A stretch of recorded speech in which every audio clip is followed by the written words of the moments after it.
ये घटना उन दिनों की है जब पाकिस्तान नहीं बना था। रॉयल आर्मी मेडिकल कोर उन दिनों सियालकोट में था। तब अंग्रेज अफसरों के लिए भारतीय अफसरों और जवानों से अलग निवास के लिए बंगले दिए जाते थे। मेजर कार्ल डिक अपने रोज के कामों से निवृत्त होकर अभी अपने बगीचे में बैठे चाय ही पी रहे थे कि गेरुए वस्त्र में एक साधु कहीं से आ पहुंचे। साधु की मुख मुद्रा देखने से ही लगता था कि या तो उन्होंने आजीवन ब्रह्मचर्य का पालन किया है या फिर योग की उच्च स्तरीय भूमिकाएं पार कर वो सिद्धावस्था को प्राप्त हो चुके हैं। उनके मस्तक पर अपूर्व तेज था। भिखारियों की तरह विद्रूप मलिनता और आत्महीनता का भाव नहीं था, बल्कि हाव भाव, चाल ढाल सबसे विलक्षण स्वाभिमान और राम बादशाह की सी मस्ती दिखाई देती थी। उनके पास कमंडल के अतिरिक्त और कुछ नहीं था। उनके मुख पर न दीनता का कोई भाव था, न थकावट और न ही परेशानी का। कई दिनों की भूख और प्यास तंग कर रही है साहब। साधु ने विनम्र शब्दों में उनसे पूछा। यदि एक दो रोटी, टोस्ट, चाय या फिर थोड़े से पैसे मिल जाते तो आपकी बड़ी कृपा होती। मेजर डिक ने साधु की ओर देखा और उपेक्षा से बोले, जाओ जाओ और किसी घर में जाकर मांग लो, मेरे पास खिलाने का ठेका नहीं है। भारतीय तब परतंत्र थे, इसलिए अंग्रेज वैसे ही भारतीयों को बहुत रोब दिखाया करते थे। साधुओं के बारे में तो उनकी मान्यताएं और भी खराब थी। इसका कुछ कारण तो साधु आप भी हैं। सन्यास के मर्म को समझे बिना साधना की कठिनाइयों को झेल सकने की क्षमता न होने पर भी वैराग्य का ढोंग करने वाले पलायनवादी श्रेणी के लोगों ने घुसकर साधुओं की संख्या न बढ़ाई होती, भीख मांगना, नशेबाजी करना, आलस्य और प्रमोद में पड़े रहने जैसी अनेक तरह की धूर्ताएं न की होती, तो यूं उपेक्षा और अपमान के दिन देखने को ना मिलते। इस तरह तो उन्होंने अपने धर्म और संस्कृति की मिट्टी कहीं अधिक कुटाई थी। साधु ने इस उपेक्षा का बुरा नहीं माना। योगी का लक्षण ही है कि वो सुख दुख और मान अपमान में सदैव एक समान बना रहता है। उन्होंने हंसकर कहा, साहब नाराज ना हो, क्या हिंदू क्या ईसाई, सृष्टि तो सभी एक परमात्मा की ही बनाई हुई है। आप भेद क्यों करते हैं? आपसे थोड़े से भोजन की याचना की है, अगर संभव हो तो उसे पूरा कर दें। कटु शब्द तो अपने बच्चों में भी नहीं कहना चाहिए। साहब की सहनशीलता कागज की नाव पानी में डालते ही गल गई। बड़े क्रोध से वो बोले, जाता है या फिर अभी नौकर को बुलाकर धक्के मारकर बाहर निकलवा दूं। साधु की मुख मुद्रा में ना तो किसी प्रकार के क्रोध का भाव था और ना ही प्रतिशोध का। लोग समझे या ना समझे, पर इतनी गंभीरता, पत्थर की तरह दृढ़ता और किसी भी कठिन से कठिन परिस्थिति में इतना धैर्य धारण करने की क्षमता किसी भारतीय में ही हो सकती है। संसार की किसी भी संस्कृति ने ऐसी सहिष्णुता का पाठ अपने अनुयायियों को नहीं पढ़ाया होगा। हमारी ये उपलब्धि भी किसी चमत्कार से कम नहीं है। साधु ने धीमे से मुस्कुराते हुए कहा, महाशय, जहाँ तक मेरे शरीर को अपमानित करने का प्रश्न है, वो कोई महत्व नहीं रखता।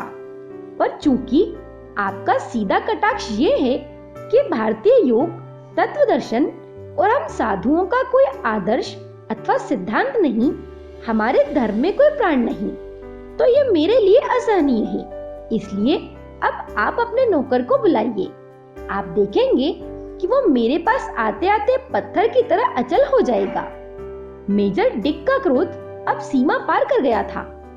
उन्होंने चिल्लाकर नौकर को बुलाया और कहा, इस मूर्ख को धक्के मारकर निकाल दो। नौकर भागा भागा आया और मेजर की आज्ञा पालन करने के लिए वो जैसे ही आगे बढ़ा, उसके पांव काट की तरह निश्चेष्ट पड़ गए। उसकी आंखें निकल आईं। एकटक भयभीत सा वो देख रहा था, पर वो 1 इंच भी आगे नहीं बढ़ पा रहा था। साहब ने उसे बहुत डांटा, पर नौकर ऐसे अनसुनी कर गया जैसे हम किसी पत्थर के आगे कुछ बकते रहते हों और उस पर रत्ती भर का भी प्रभाव नहीं पड़ता। साधु ने हंसकर कहा, साहब नौकर पर नाराज क्यों होते हैं? अब वो तो मेरी इच्छाओं का वशवर्ती है। आप कहें तो आपको ही घर के बाहर निकलवा देता हूँ। आप समझते हैं हमारी योग साधनाएं और तपश्चर्याएं मूर्खता हैं। आज आप अनुभव करें कि योग में साधारण मनुष्यों को ही नहीं, पर्वत और नदियों को भी इच्छानुवर्ती बना लेने की शक्ति है। हमारा अहंकार ना बढ़े इसलिए हम सामान्य मनुष्य की तरह भीख मांगकर खाना खाते हैं और जीते हैं। पर आप ना भूलें, योग की शक्ति वो सब कर सकती है जो आपकी मशीनें और आपका विज्ञान भी नहीं कर सकता। मेजर साहब पर तो भौतिकता का भूत सवार था। अंग्रेजियत की शान चढ़ी हुई थी। एक हिंदू साधु से एकाएक वो कैसे हार मान जाती। उन्होंने अपने पालतू कुत्तों को आवाज देकर पुकारा और साधु की ओर संकेत करके उन्हें बढ़ावा दिया कि वे साधु पर झपट पड़े और उसे काट लें। पर जैसे उन्हें लकवा मार गया हो, दोनों खूंखार कुत्तों ने एक बार मेजर की ओर देखा, दूसरी बार साधु की ओर, और फिर सिर झुकाकर ऐसे खड़े हो गए जैसे कोई द्वारपाल किसी सम्राट के अभिवादन में खड़ा हो। कुत्तों के शरीर तो क्या, उनकी चेतना तक जवाब दे गई। काटना तो दूर, वो भौंक तक नहीं सके। मेजर के सारे शरीर से पसीना छूट गया। उनकी बुद्धि फेल हो गई। साधु ने कमंडल से थोड़ा जल लिया और कहा, साहब, मुझे आपसे कोई द्वेष नहीं, पर अब चूंकि ये हमारे धर्म को अपमानित करने की बात थी, इसलिए यदि आपको कुछ दंड दिया जाए तो ये कोई दोष ना होगा। इसलिए मैं तुम्हें श्राप देता हूँ, आज से ठीक 1 महीने के बाद तुम मेरी तरह भूख से तड़पोगे। इस सारे शहर में मांगने पर भी तुम्हें रोटी नहीं मिलेगी।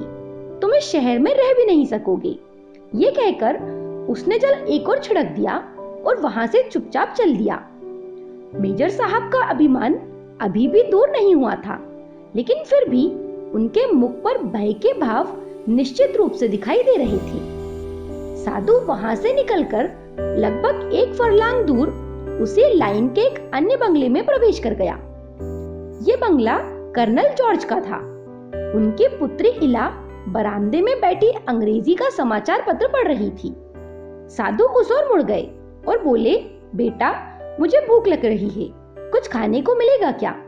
साधु ने उसी विनय पूर्वक भाव से और भाषा में कहा जिसका प्रयोग उन्होंने मेजर डिक के साथ भी किया था। इला को उन पर दया आ गई। भले ही उसने ये ना समझा हो कि ये साधु कोई सिद्ध महापुरुष है, पर उसमें मानवता अवश्य थी।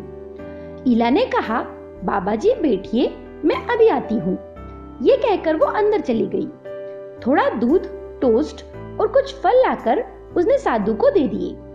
साधु ने उन्हें खाया और पानी पिया। इससे उसकी भूख शांत हो गई। कृतज्ञता संसार का सबसे बड़ा पुण्य है। कोई हमारे साथ उपकार करे, हम उसका मूल्य ना चुकाएं तो ये सबसे बड़ा पाप ही होगा। लड़की की ये दया यूं तो एक कर्तव्य मात्र थी, लेकिन फिर भी साधु और महान व्यक्ति किसी का ऋण अपने ऊपर नहीं रखते। उन्होंने अपनी पोटली से एक फल निकाला, फिर कर्नल जॉर्ज की पुत्री को देते हुए कहा, बेटी, तू नहीं जानती, हम योगी ये बात आगे से आगे की देख लेते हैं और जान लेते हैं, जो किन्हीं व्यक्तियों के साथ बाद में घटित होने वाली है। तुम्हारे घर में ठीक 3 सप्ताह के बाद कोई बीमार पड़ेगा। डॉक्टर और हकीम भी उसका इलाज नहीं कर सकेंगे। हमारे आयुर्वेद पर आपको विश्वास तो नहीं है, पर तुम्हें एक दुर्लभ औषधि जरूर देता हूँ। ये फल हिमालय में मिलता है। जब सारा उत्तराखंड बर्फ से ढक जाता है, तब ये बड़ी कठिनाई से वहाँ मिलता है। ये फल ही तुम्हें चमत्कार दिखाएगा। जब तुम्हारे घर में कोई बीमार हो, डॉक्टर हार जाए, तब तुम एक अंगीठी में कोयले फूकना। जब कोयले दहकने लगे, तब उसमें ये फल रख देना। थोड़ा धुआं छूटेगा और पटाखे की सी आवाज आएगी और फिर वो फूट जाएगा। उसके तुरंत बाद तुम देखोगी कि बीमार की हालत में आश्चर्यजनक सुधार होगा और वो थोड़ी ही देर में अच्छा हो जाएगा। ये सुनकर ईला को थोड़ा विस्मय हुआ और थोड़ा कौतूहल भी, पर फल उसने ये सोचकर ले लिया कि उसने कई भारतीय सहेलियों से सुना था कि भारतीय योगी साधु सचमुच चमत्कारी होते हैं। वैसे उसका इन सब पर कोई विश्वास नहीं था। फल लेकर उसने अपनी पुस्तकों के बीच उसे कहीं छुपाकर रख दिया। 3 सप्ताह बीते, कोई अनहोनी बात नहीं हुई, पर उसके अगले ही दिन कर्नल जॉर्ज ऑफिस में काम करते हुए एकाएक गंभीर रूप से बीमार हो गए। काम छोड़कर उन्हें बीच में ही कार से घर पहुंचाया गया। ईला बहुत हैरान थी, कुछ अपने पिता की बीमारी पर तो कुछ उस साधु की बात का स्मरण करके। कई सुयोग्य मिलिट्री डॉक्टरों ने उनका उपचार किया, पर कोई लाभ नहीं हुआ। बंबई से भी एक डॉक्टर बुलाए गए, वो भी बीमारी ठीक ना कर सके। कर्नल जॉर्ज की स्थिति मरणासन हो चली। उसी दोपहर में वो साधु एकाएक फिर कर्नल साहब के बंगले पर दिखाई दिए। उस समय ईला अपनी सहेली मेजर डिक की पुत्री के साथ अपनी रसोई में थी। साधु को देखते ही ईला बाहर आ गई। साधु ने कहा, बेटी, मुझे पता था तुम मुझ पर विश्वास नहीं करोगी, तो भी तुम्हारे किए हुए उपकार का फल चुकाना मेरा कर्तव्य था, इसीलिए मुझे दोबारा आना पड़ा। आगे की बात प्रारंभ करते हुए उन्होंने कहा, तुम्हारे पिताजी अस्वस्थ हैं, अब अंतिम समय आ गया है, तुम उस फल का प्रयोग करो, तभी कर्नल साहब अच्छे हो सकेंगे। ईला तुरंत अपनी पढ़ाई वाले कमरे में गई। उसने वो फल निकाला और अंगीठी जलाई। जब कोयला अंगार हो गए तो वो फल उसने उसमें रख दिया। थोड़ा धुआं उठा और फिर पटाखे की आवाज हुई, बिल्कुल वैसी जैसी कि साधु ने बताई थी। इधर बंबई से आए हुए डॉक्टर कर्नल साहब की नब्ज टटोल रहे थे। जो शरीर कुछ क्षण पहले शव हुआ जाता था, वो एकाएक गर्मी और स्फूर्ति से भर गया। डॉक्टरों ने निश्चय किया कि यह मृत्यु के पूर्व की अंतिम और तीव्र ज्योति है, पर वो ये देखकर हैरान रह गए कि कर्नल साहब ने धीरे धीरे अपनी आंखें खोल ली और वो हल्के हल्के मुस्कुराने लगे। थोड़ी ही देर में उनकी स्थिति सामान्य हो चली। भयंकर स्थिति से देखते देखते सामान्य स्वस्थ मनुष्य की सी स्थिति में आ जाना सचमुच ही बड़े आश्चर्य की बात थी। डॉक्टर हक्के बक्के रह गए, पर उस स्थिति का विश्लेषण कर सकना उनके लिए संभव नहीं था। तब ईला ने अपनी सहेलियों को, डॉक्टरों को और अपने पिताजी को वो सारी बातें बताई जो उस दिन घटित हुई थी। ईला की बातें सुनकर सभी घोर आश्चर्य में डूब गए और फिर मन ही मन उन साधु को प्रणाम करने लगे। उधर मेजर डिक साधु के चले जाने की बात कुछ आश्वस्त हुए। उनकी हेकड़ी अभी भी गई नहीं थी। वो नौकर को डांटते हुए बोले, मूर्ख, तूने मेरी आज्ञा का पालन क्यों नहीं किया? नौकर पहले तो बंदरों की तरह खोखो करने लगा और फिर धीरे धीरे वो मनुष्यों की भाषा में बात करने लगा और फिर बोला, कौन सी आज्ञा साहब? क्या आपने मुझसे कुछ कहा था जो कार्य में पूरा नहीं कर सका हूँ? नौकर की ऐसी बातें सुनकर मेजर थोड़ा घबरा गए और सोचने लगे, क्या सचमुच उस साधु में इतना सामर्थ्य था कि वो मनुष्य के मन, प्राण और चेतना पर पूरा अधिकार कर सकता था? जो कुत्ते अभी तक बुद्ध बने खड़े थे, वो साधु के वहां से हटते ही चल फिर सकने की स्थिति में आ गए। मेजर ने ये सारी घटना अपनी मेम साहब को कह सुनाई।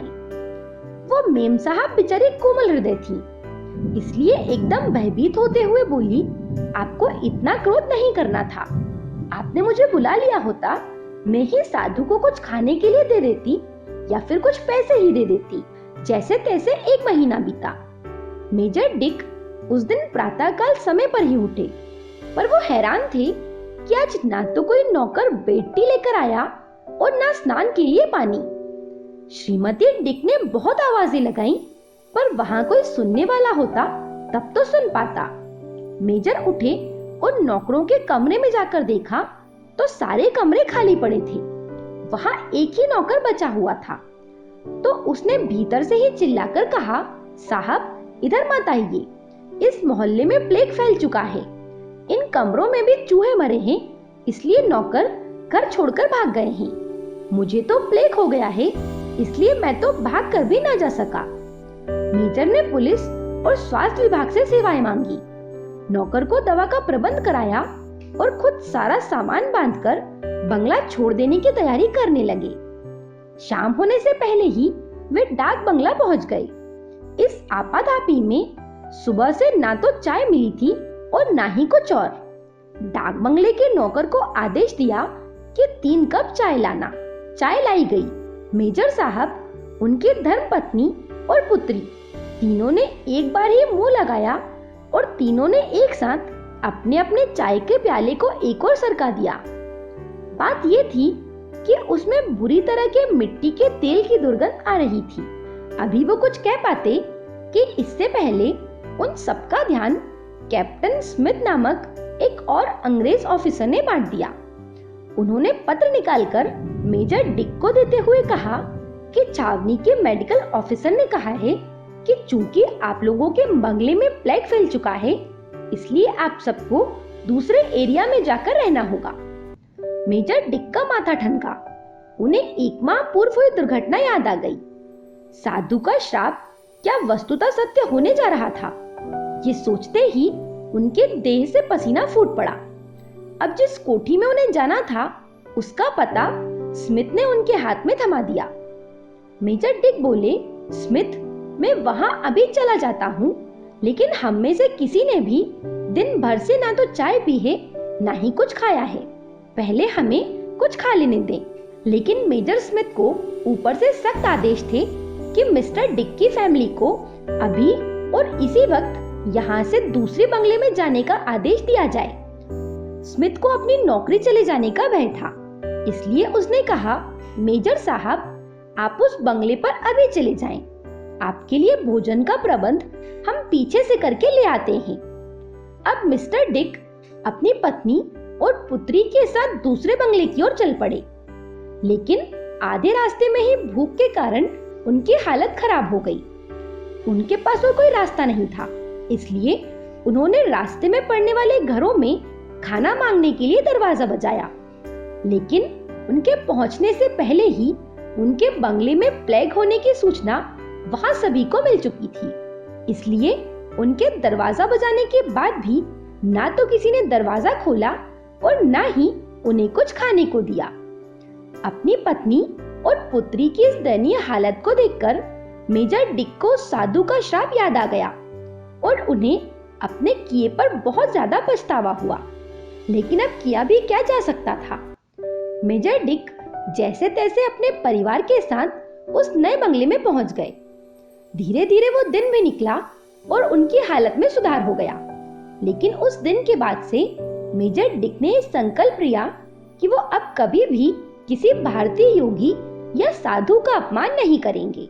इस घटना के बारे में आपके क्या विचार हैं? मुझे कमेंट करके जरूर बताएं। मेरे साथ बने रहने के लिए आप सभी का धन्यवाद।